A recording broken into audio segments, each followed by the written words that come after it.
இன்னைக்கு இந்த வீடியோல நம்ம எதை பத்தி பார்க்க போறோம் அப்படின்னா 3A Proவோட ரிவ்யூ தான் பார்க்க போறோம். ஆல்ரெடி நம்ம சேனல்ல 3A ஓட ரிவ்யூ வந்து போஸ்ட் பண்ணியிருக்கேன். ஸோ அதை கம்பேர் பண்ணும்போது இது ₹5000 ஜாஸ்தியா இருக்கு இதோட பிரைசிங். ஸோ 5000 எக்ஸ்ட்ரா கொடுத்து நீங்க இந்த ஃபோன் போலாமா இல்ல 5000 கம்மியா இருக்க அந்த ஃபோனை நீங்க வாங்கலாமா அப்படிங்கிற ஒரு ஐடியா வந்து உங்களுக்கு இந்த ரிவ்யூ பார்த்தீங்க அப்படின்னா கிடைச்சிரும். அண்ட் இன்னொரு இம்பார்ட்டன்டான விஷயம், நம்ம சேனல்ல பார்க்குற நிறைய பேர் சப்ஸ்கிரைப் பண்ணாம பார்க்குறீங்க. ஸோ நீங்களாம் சப்ஸ்கிரைப் பண்ணி பார்த்தீங்க அப்படின்னா இந்த மாதிரி ஃபோன் ரிவ்யூ போடுறது கொஞ்சம் யூஸ்ஃபுல்லாக இருக்கும். ஸோ ஃபர்ஸ்ட் டிசைன்ல இருந்து ஆரம்பிச்சோம் அப்படின்னா 3Aக்கும் 3A Proக்கும் ரொம்ப பெரிய ஒரு டிஃபரன்ஸ் கிடையாது. 3Aல வந்து பார்த்தீங்க அப்படின்னா உங்களுக்கு ஹரிசாண்டலா அந்த கேமரா அரேஞ்ச்மெண்ட் வந்து இருக்கும். பட் இங்க வந்து பார்த்தீங்க அப்படின்னா ரவுண்ட் ஷேப்ல கொண்டு போயிட்டு அதுக்குள்ள அரேஞ்ச்மெண்ட் வந்து பண்ணியிருக்காங்க.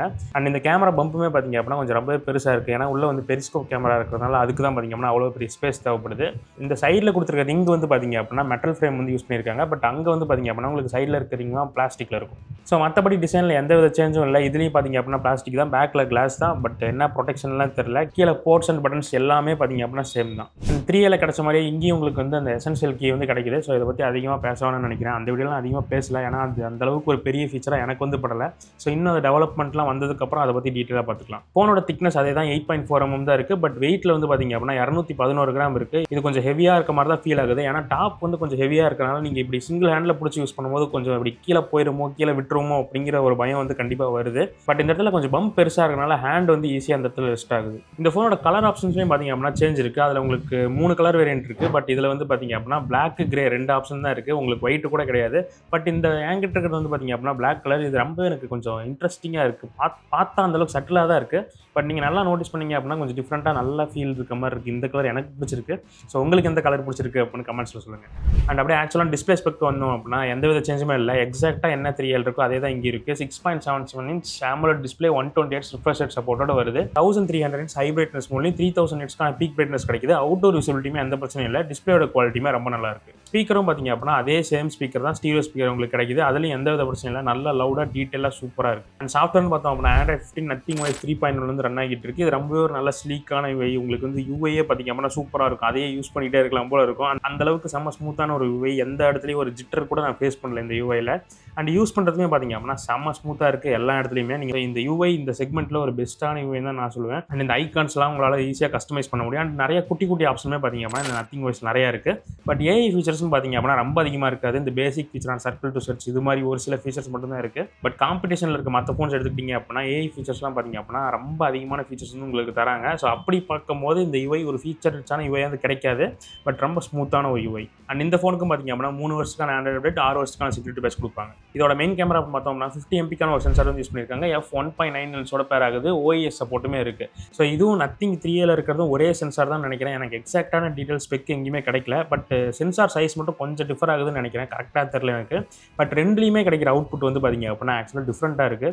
3Aல எடுக்கிற ஃபோட்டோவும் 3A Proல எடுக்கிற ஃபோட்டோவும் லைட்டாக கலர்ஸ் வந்து டிஃபரன்ஸ் ஆகுது. எனக்கு 3Aல எடுக்கிறத விட 3A Proல எடுக்கிறது கொஞ்சம் ரொம்ப பிடிச்ச மாதிரி இருந்துச்சு. கொஞ்சம் இன்னும் கலர் சைன்ஸ் அதை விட இதில் பெட்டராக இருக்க மாதிரி எனக்கு தோணுது. மெயின் கேமரா அவுட்புட் டீசெண்டாக இருக்குது. எந்த வித பிரச்சனையும் இல்லை, நல்லா தான் இருக்குது. பட் வார்மர் டோனில் இருக்குது. ஷட்டர் ஸ்பீட் ரொம்பவே ஸ்லோவாக இருக்குது.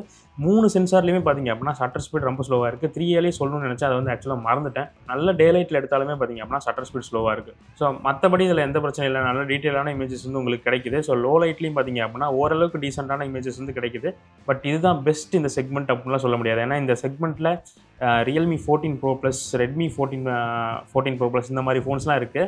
அதெல்லாம் பார்த்தீங்க அப்படின்னா இதோட நல்லா பெட்டராகவே பர்ஃபார்ம் பண்ணும். அண்ட் அடுத்து இந்த ஃபோனில் ஹைலைட்டான விஷயம் பார்த்தீங்க அப்படின்னா 50 MPக்கான 3x பெரிஸ்கோப் கேமரா வந்து யூஸ் பண்ணியிருக்காங்க.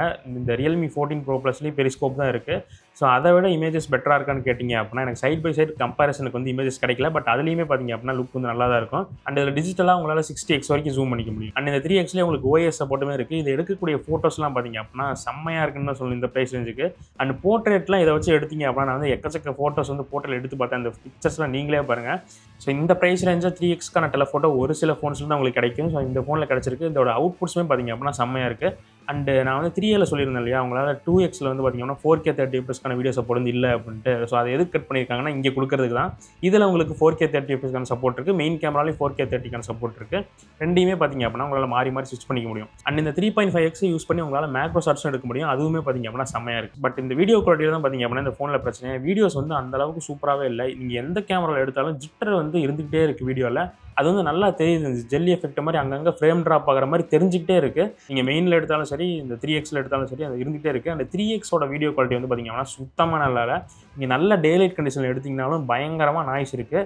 ஸோ நத்திங் இந்த ஃபோனாக இருக்கட்டும் 3ஏலையும் பார்த்தீங்க அப்படின்னா அதே பிரச்சனை தான். வீடியோ குவாலிட்டியில் நல்லாவே இம்ப்ரூவ்மெண்ட் தேவைப்படுது இந்த ஃபோனுக்கு. ஸோ நீங்கள் வீடியோஸ்லாம் எடுப்பீங்க, ஒரு கண்டென்ட் கிரியேட்டராக இருக்கீங்க அப்படின்னா இந்த ஃபோன் பக்கம் போகாதீங்க, அவாய்ட் பண்ணுறது நல்லது. ஸோ அல்ட்ராவிடுமே பார்த்தீங்க அப்படின்னா டீசென்ட்டாக இருக்குது. 8 MPக்கான சென்சார் தான் யூஸ் பண்ணியிருக்காங்க. டே லைட் ஷாட்ஸ்லாம் நல்லா தான் இருக்குது, பட் லோ லைட்டில் அந்த அளவுக்கு சிறப்பாக இல்லை. அண்ட் செல்ஃபிக்கு 50 MPக்கான ஒரு சென்சார் யூஸ் பண்ணியிருக்காங்க. இதோட இமேஜ் குவாலிட்டியுமே பார்த்தீங்க அப்படின்னா டீசென்ட்டாக தான் இருக்குது. ரொம்ப ஒன்றும் சூப்பராக பர்ஃபார்மன்ஸ்லாம் சொல்ல முடியாது. காம்ப்ளிகேட்டடான லைட்டிங்லாம் பார்த்தீங்க அப்படின்னா இந்த ஃபோன் அந்தளவுக்கு சூப்பராக பர்ஃபார்ம் பண்ணல. இதுலேயும் உங்களுக்கு 4K 30 FPS சப்போர்ட் இருக்குது. கம்பேரிட்டிவ்லி ரியர் கேமராவோட செல்ஃபி கேமராலாம் இந்த ஜெல்லி எஃபெக்ட் வந்து கொஞ்சம் கம்மியாக இருக்குது. ஸோ இதை பார்த்து கண்டிப்பாக இவங்க சரி பண்ணியே ஆகணும். ஏன்னா அது வீடியோ எடுக்கவே பார்த்தீங்க அப்படின்னா கொஞ்சம் இரிட்டேட்டிங்காக இருக்குது. நீங்கள் ரொம்ப ஸ்டேபிளாக பிடிச்சிருக்கிற மாதிரி இருக்கும். ப்ராசர் அப்படின்னு பார்த்தோம் அப்படின்னா ஸ்னாப்டிராகன் 7 Gen 3 வந்து யூஸ் பண்ணியிருக்காங்க. இது அந்தளவுக்கு ஒரு சிறப்பான ப்ராசர் வந்து கிடையாது இந்த செக்மெண்ட்டில். ஏன்னா 8 Gen 3 7+ Gen 3லாம் பார்த்தீங்க அப்படின்னா நல்லாவே ஒரு பவர்ஃபுல்லான சிப் செட்டு. ஸோ அந்த மாதிரி ஃபோன்ஸும் உங்களுக்கு இந்த செக்மெண்ட்டு கிடைக்குது. பட் இந்த ஃபோனை நீங்கள் கேமிங்காகலாம் சூஸ் பண்ண அவசியமே இல்லை. பட் ஃப்ரேம் ட்ராப், ஹீட்டிங் அதெல்லாம் நான் ரொம்ப நோட்டீஸ் பண்ணல. ஸோ நீங்கள் ரொம்ப நேரம் கேம் ஆடுறீங்க அப்படின்னா இந்த ஃபோன் உங்களுக்கு செட் ஆகாது. அண்ட் பேட்டரி சைடு வந்தோம் அப்படின்னா 5000 mAhக்கான பேட்டரி, 50 வாட்ஸ்க்கான ஃபாஸ்ட் சார்ஜிங் சப்போர்ட்டுமே இருக்குது. இதை யூஸ் பண்ணி 0 to 100 ஃபுல் சார்ஜ் பண்ணிங்க அப்படின்னா 1 hour 5 minutesக்குள்ள ஃபுல் சார்ஜ் ஆகிடும். பேட்டரி லைஃப்மே பார்த்தீங்க அப்படின்னா 7 to 8 ஹவர்ஸ்க்கான ஸ்க்ரீன் ஆன் டைம் வந்து வருது. இதுவுமே பார்த்தீங்க அப்படின்னா ரொம்ப நல்ல ஒரு ஸ்க்ரீன் ஆன் டைம் தான். பட் காம்படிஷனில் இருக்க ஃபோன்ஸை கம்பேர் பண்ணும்போது இது கொஞ்சம் கம்மியான பேட்டரி லைஃபாக தெரியும். ஏன்னா மற்ற ஃபோன்ஸ்லாம் 6000 6500 போயிட்டு இருக்காங்க. இன்னும் இவங்க 5000லேயே வச்சு ஓட்டிட்டு இருக்காங்க. அண்ட் சார்ஜர் வந்து பார்த்தீங்க அப்படின்னா உங்களுக்கு பாக்ஸில் வராது. வாங்கினீங்க அப்படின்னா அதுக்கு ஒரு 2000 உங்களுக்கு எக்ஸ்ட்ரா செலவாகும். அண்ட் மற்றபடி அதர் ஃபீச்சர்னு பார்த்தோம் அப்படின்னா IP64க்கான ரேட்டிங் தான் இருக்குது. NFC சப்போர்ட்டுமே பார்த்தீங்க அப்படின்னா இருக்குது. பட் இந்த IR பிளஸ்டர் இந்த மாதிரி விஷயங்கள் உங்களுக்கு இந்த ஃபோனில் கிடைக்காது. ஸோ ஃபைனலாக இந்த ஃபோனோட ப்ரைஸ் 30,000க்கு செல் பண்ணிருக்காங்க. ஸோ 5,000 எக்ஸ்ட்ரா கொடுத்து நீங்கள் 3A Pro சூஸ் பண்ணுமான்னு கேட்டிங்க அப்படின்னா கண்டிப்பாக கிடையாது. என்னதான் இதில் ஒரு பெரிஸ்கோப் செட்டப் இருந்தாலும் 5,000 ஜஸ்டிஃபை பண்ணுற அளவுக்கு எனக்கு அது வந்து கரெக்டாக படலை. ஏன்னா பேஸ் வேரியன்ட் வந்து பார்த்தீங்க அப்படின்னா அதே 8,128 தான் இருக்குது. அதையாவது 8,256 அப்படின்னு சேஞ்ச் பண்ணிட்டு தான் நல்லா இருந்திருக்கும். ஸோ அதுக்காவது ஒரு வேல்யூ கொடுத்து ஸோ ஒரு 3,000 தான் அதிகமாகுது அப்படின்னு பெரிஸ்கோப் போகலான்னு தோணும். ஸோ பேஸ் வேரியண்ட்டும் 8,128 தான் கொடுத்து இந்த 5Xக்காக மட்டும் 5,000 ஸ்பெண்ட் பண்ணுறது எனக்கு ஒர்த்தாப்படலை. ஸோ நீங்கள் இந்த ஃபோனை கன்சிடர் பண்ணுறது போல 3Aவே கன்சிடர் பண்ணலாம். உங்களுக்கு ரொம்ப பெரிய ஒரு டிஃப்ரென்ஸ்லாம் உங்களுக்கு தெரியாது. ஸோ நீங்கள் என்ன இந்த ஃபோனை பற்றி நினைக்கிறீங்க அப்படின்னு கமெண்ட்ஸ் சொல்லுங்கள். அடுத்த வீடியோவில் பார்க்கலாம்.